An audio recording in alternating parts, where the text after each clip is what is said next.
Assalamualaikum warahmatullahi wabarakatuh. Hai, di kali ini Bahar akan menjelaskan mengenai makromolekul. Yang pertama yakni karbohidrat. Karbohidrat adalah senyawa-senyawa hasil fotosintesis tumbuhan yang mempunyai klorofil. Semua karbohidrat memiliki rumus CnH2O3m. Pembagian karbohidrat yang pertama yakni monosakarida, yang merupakan karbohidrat sederhana yang terpenting, yaitu glukosa, galaktosa, dan fruktosa. Ketiganya merupakan isomer dengan rumus C6H12O6. Berikut adalah struktur dari glukosa, struktur dari galaktosa, dan struktur dari fruktosa. Kemudian yang kedua, disakarida, merupakan karbohidrat hasil reaksi dua monosakarida. Glukosa ditambah glukosa menjadi maltosa, dan struktur maltosa. Kemudian yang kedua, glukosa ditambah galaktosa menjadi laktosa. Ini rumusnya, strukturnya. Kemudian yang ketiga, glukosa ditambah fruktosa atau sukrosa. Dan ini strukturnya. Ketiganya merupakan isomer dengan rumus C12H22O11. Dan yang ketiga yakni polisakarida, karbohidrat hasil polimerisasi glukosa. Yang terpenting adalah selulosa, amilum, dan glikogen. Adalah struktur dari glikogen, struktur dari selulosa, dan struktur dari amilum. Kemudian yang kedua, polimer. Polimerasi adalah bergabungnya molekul-molekul kecil untuk membentuk molekul besar atau makromolekul. Molekul-molekul kecil disebut monomer, dan molekul besar hasil gabungannya disebut polimer. Jadi polimer adalah molekul raksasa atau makromolekul yang disusun dari monomer-monomer melalui peristiwa polimerisasi. Adapun reaksi pembentukannya, yang pertama yakni polimer adisi, adalah polimer yang proses pembentukannya melalui reaksi adisi, yaitu putusan ikatan rangkap yang terdapat pada monomer, yang kemudian saling terikat satu sama lain membentuk kesatuan molekul raksasa. Adalah contohnya polietilen, polistirena, karet alam, PVC, dan teflon. Contoh yang pertama, salah satu contohnya yakni polietilen. Ini CH2 rangkap 2 CH2, dan CH2 rangkap 2 CH2 rangkap 2 CH2, dan CH2 rangkap 2 CH2. Kemudian menjadi CH2 rangkap tunggal CH2 ikatan tunggal CH2 CH2 dan seterusnya.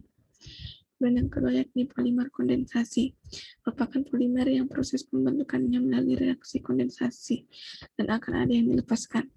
Ciri khas proses kondensasi adalah terbentuknya molekul kecil berupa H2O dan H3 atau lainnya. Contohnya yakni protein dan nilon 66. Asal polimer yakni terbagi. Yang pertama yakni polimer alam. Polimer yang tersedia di alam dan terbentuk secara alamiah tanpa keterlibatan manusia dalam proses pembentukannya. Contohnya protein, DNA, karet alam, amilum, lainnya. Dan yang kedua, polimer sintesis, merupakan polimer yang dapat dibuat melalui proses fabrikasi oleh manusia dari bahan-bahan monomer yang tersedia di alam. Contohnya polietilena, polipropilen, dan PVC.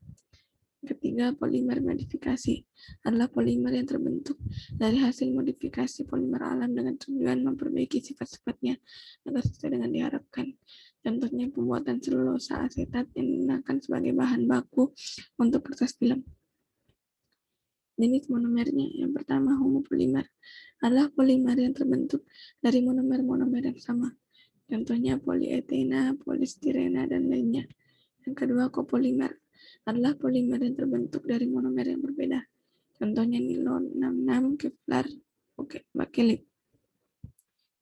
Yang ketiga yakni asam amino, adalah senyawa yang mengandung gugus karboksil dan gugus aminan. Semua rumus asam amino mempunyai rumus RCH, COH, NH2. asam amino terdapat 20 jenis. Yang diberi tanda yakni asam amino esensial, yakni asam amino yang tidak dapat dibuat oleh tubuh manusia sehingga harus didatangkan dari spesies lain, yakni arginin, fenilalanin, histidin, isoleucin, leucin, lisin, metionin, treonin, tryptofan, dan valin. Sifat-sifat asam amino bersifat amfoter, dapat membentuk ion zwitter, semuanya optis aktif kecuali glisin, dapat berpolimerisasi membentuk protein. Yang keempat yakni protein. Protein terbentuk dari polimerisasi peptida-peptida. Peptida merupakan polimerisasi dari asam amino yang berbeda. Jadi protein dapat dikatakan sebagai kopolimer.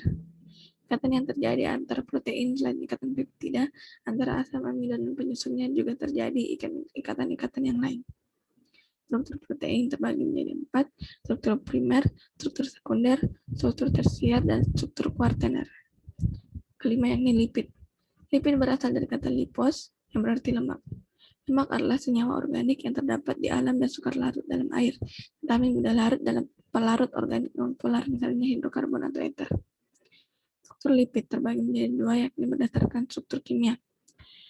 Lipid adalah ester gliserida dengan jumlah atom lebih dari 10 yang terbentuk dari reaksi esterifikasi antara asam lemak dan gliserol. Reaksinya yakni struktur asam lemak dan gliserol persenyalan lipid adalah sebagai berikut. Berdasarkan struktur trigliserida, lipid dibagi menjadi dua jenis, yakni lemak dan minyak. Lemak dan minyak tergolong senyawa trigliserida atau yang berarti senyawa yang memiliki 3 gliserol. Rumus struktur dari lemak atau minyak adalah sebagai berikut. Sekian dan terima kasih. Assalamualaikum warahmatullahi wabarakatuh.